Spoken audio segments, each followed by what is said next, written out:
Arizona, so I'll see you in Miami, Serge. The west is beautiful. Look at this view with the mountains.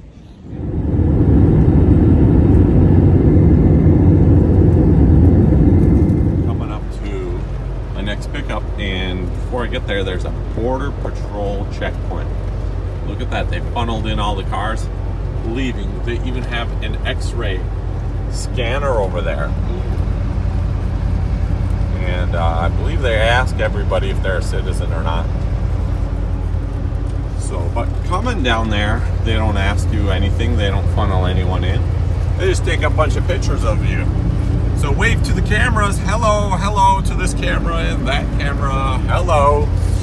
Yeah, we're going near the Mexican border to pick up our next load. But what's that got to do with your job? Blocking the interstate. Stop blocking the interstates.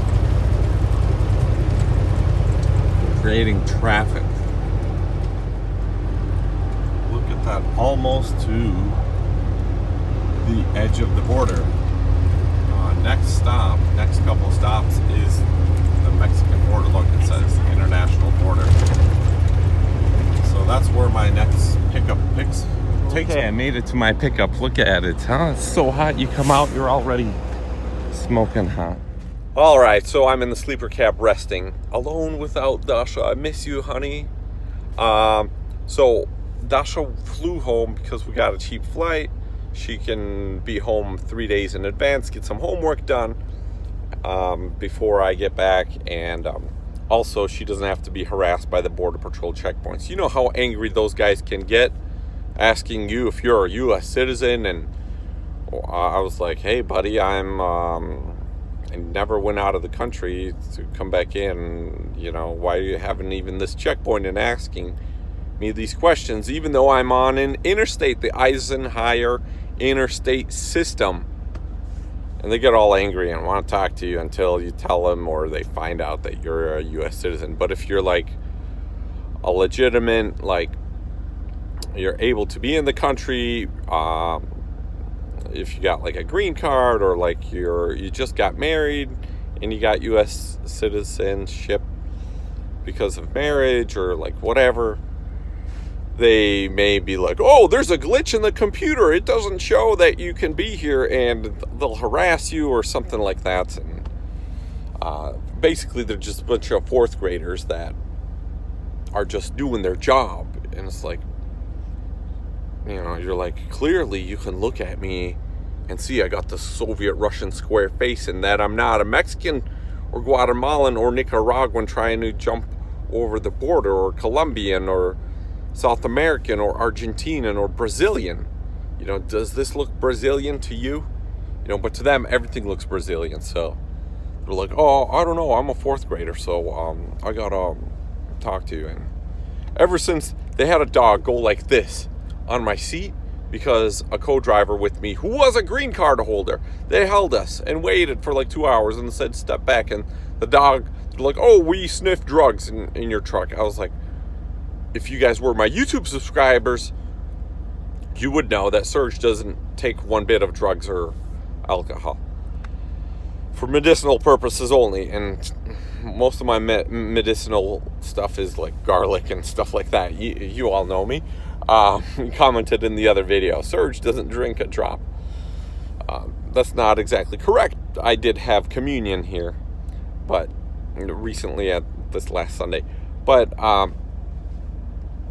yeah, after they went like this with the dog on my seat, you know, the dog's feet, it was like going like this, and I seen that. I was like, he's tearing my seat apart.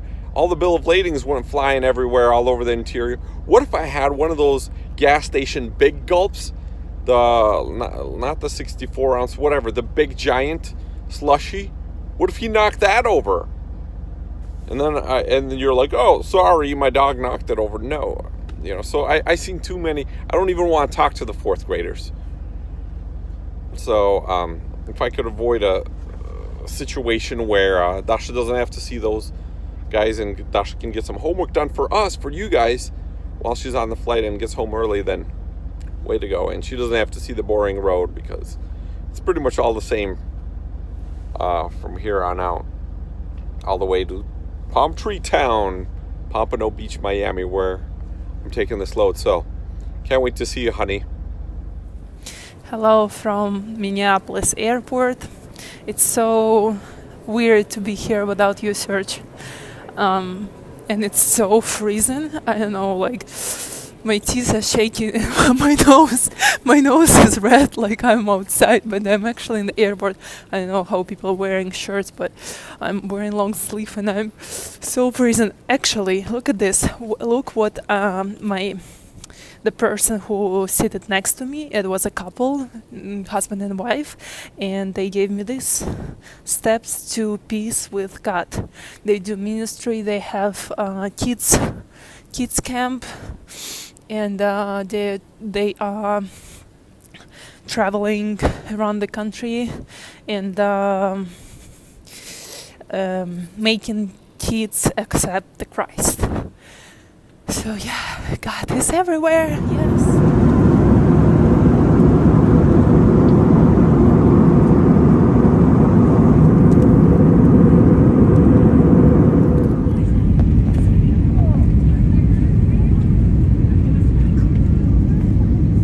All right, you guys, welcome to Miami. It's been almost 8 hours since I said bye to Serge.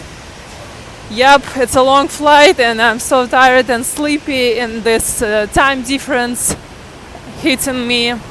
But I'm glad I made it safely and looking for my Uber right now. And the weather is so nice because I was so freezing in the airport. And now I'm like, finally, Florida weather. I miss you so much, honey, and I'll see you in 3 days.